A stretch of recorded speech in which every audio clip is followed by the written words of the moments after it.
ఓం నమో వెంకటేశాయ. అందరికీ నమస్కారం. ఈరోజు మన ఛానల్లో క్షీరాబ్ది ద్వాదశి పూజ జరుపుకున్న అనంతరం అక్షింతలు చేతిలో పట్టుకొని తప్పక చదువుకోలేని వారు తప్పక వినవలసిన వ్రత కథను ఇప్పుడు ప్రారంభిద్దాం. పూర్వము ధర్మరాజు రాజ్యం పోగొట్టుకొని తమ్ములతో కూడి ద్వైతవనమందుండగా అచ్చటికి అనేక ఋషులతో కూడి వ్యాసుల వారు వచ్చిరి. అట్లు వచ్చిన వ్యాసుని చూచి ధర్మరాజు తగు పూజలు చేసి కూర్చుండబెట్టి మాట్లాడతాడు. స్వామి, మీరు ఎల్ల ధర్మములను ఉపదేశించదగిన మహానుభావులు. మీకు తెలియని ధర్మ సూక్ష్మములు లేవు. మనుష్యులకు సర్వకామములు ఏ ఉపాయము చేత సిద్ధించునో సెలవివ్వండి అని అడుగుతాడు. అప్పుడు వ్యాసుడు, నాయనా, మంచి ప్రశ్న వేసినావు. ఈ విషయమునే పూర్వం నారద మహాముని బ్రహ్మని అడగగా సర్వకామప్రదములకు 2 వ్రతములు చెప్పాడు. క్షీరాబ్ది ద్వాదశి వ్రతము, క్షీరాబ్ది శయన వ్రతము అను ఆ 2 వ్రతములలో క్షీరాబ్ది ద్వాదశి వ్రతమును నీకు చెప్పెదను వినుము అని ఈ విధంగా వివరిస్తాడు. కార్తీక శుక్ల ద్వాదశి నాడు ప్రొద్దుగూకిన తర్వాత పాలసంద్రం నుండి లేచి మహావిష్ణువు సమస్త దేవతల తోడును మునుల తోడును లక్ష్మీ తోడును కూడి బృందావనమునకు వచ్చి ఉండి ఒక ప్రతిజ్ఞ చేసినాడు. ఏమనగా, ఏ మానవుడైనను ఈ కార్తీక శుద్ధ ద్వాదశి నాటి కాలమున సర్వమునులతో దేవతలతో కూడి బృందావనమున వేంచేసి ఉన్న నన్ను లక్ష్మీదేవితో కూడా పూజించి తులసి పూజ చేసి తులసి కథను విని భక్తితో దీపదానము చేయునో వాడు సర్వ పాపములు వీడి నా సాయుధ్యమును పొందగలడు అని శపథము చేసినాడు. కావున నీవును పుణ్యకరమైన ఆ వ్రతమును చేయుము అని వ్యాసుడు చెబుతాడు. అది విని ధర్మరాజు, అయ్యా, ఈ వ్రతము చేయవలసిన విధానం ఎట్టిదో నాకు చెప్పమని అడగగా వ్యాసుడు ఇలా చెబుతాడు.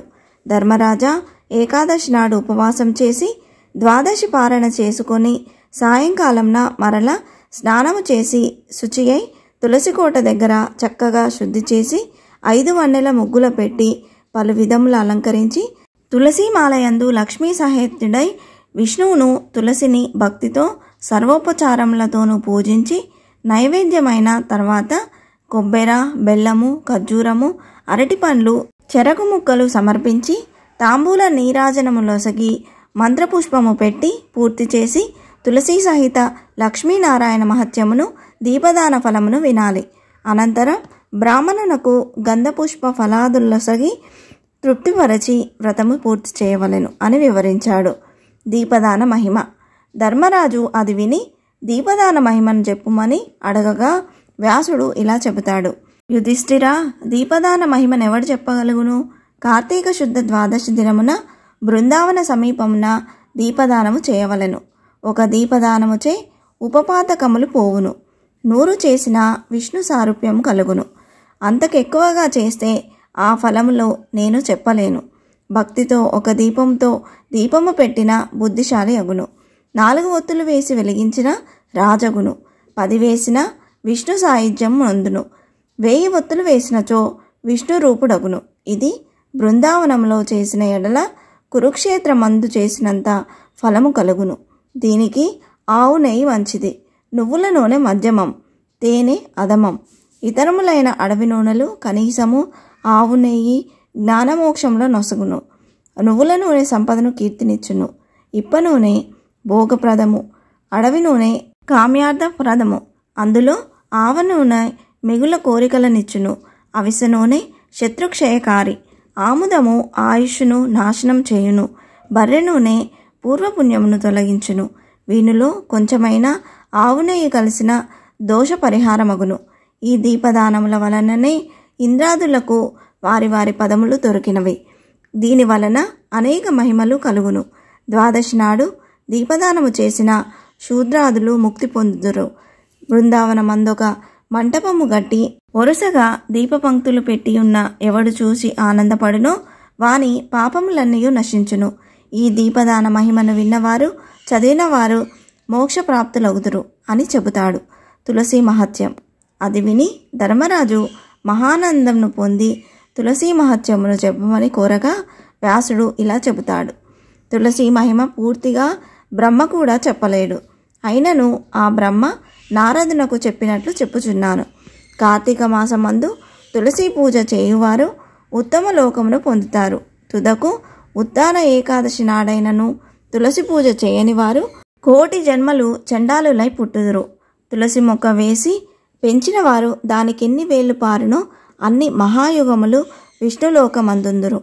తులసీదళములు కలిసిన నీట స్నానమాడిన వారు పాపము వదిలి వైకుంఠమునకు పోవుదురు. బృందావనము వేసిన వారు బ్రహ్మత్వము పొందుదురు. తులసి ఉన్న ఇంటిలో కాపురము చేయుట, తులసి తోట వేసి పెంచుట, తులసి పేర్లు దాల్చుట, తులసీదళములు భక్షించుట పాపహరములు. తులసి ఉన్న చోటునకు యమకింకర్లు రారు. యన్ములే అను మంత్రమును పఠించు వారికి ఏ బాధయు అంటదు. యమకింకర్లు దగ్గరకు రారు. ఈ తులసి సేవ యందే ఒక పూర్వకథను చెప్పద వినుము అని మరో కథ వివరిస్తాడు. కాశ్మీర దేశ వాసులకు హరిమేధ సుమేధులు అను ఇద్దరు బ్రాహ్మణులు తీర్థయాత్ర చేయుచు ఒక స్థలంలో ఒక తులసి తోటను చూస్తారు. వెంటనే సుమేధుడు భక్తితో ప్రదక్షిణ నమస్కారములు చేసెను. అది చూచి హరిమేధుడు ఇది ఏమని అడిగెను. సుమేధుడు ఇక్కడ ఎండ బాధగా ఉన్నదని ఒక మర్రి చెట్టు వద్దకు చేరి తులసి కథ చెప్పసాగెను. పూర్వము దేవాసురులు సముద్రము చిలికినప్పుడు దాని అందు ఐరావతము, కల్పవృక్షము మొదలుగా ఉత్తమ వస్తువులు పుట్టెను. తర్వాత లక్ష్మీదేవి పుట్టెను. తర్వాత అమృత కలశము పుట్టెను.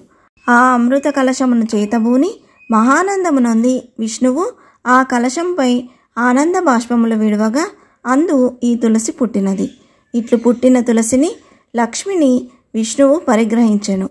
ఇట్లు పరిగ్రహించి వేడుకతో తులసిని తొడమీద ఉంచుకొని నీవు లోకముల పావనము చేయగలదానవు అని ప్రేమ మీర పలుకుతాడు. అందువలన నారాయణునకు తులసి యందు ఎక్కువ ప్రీతి కలిగి ఉండును.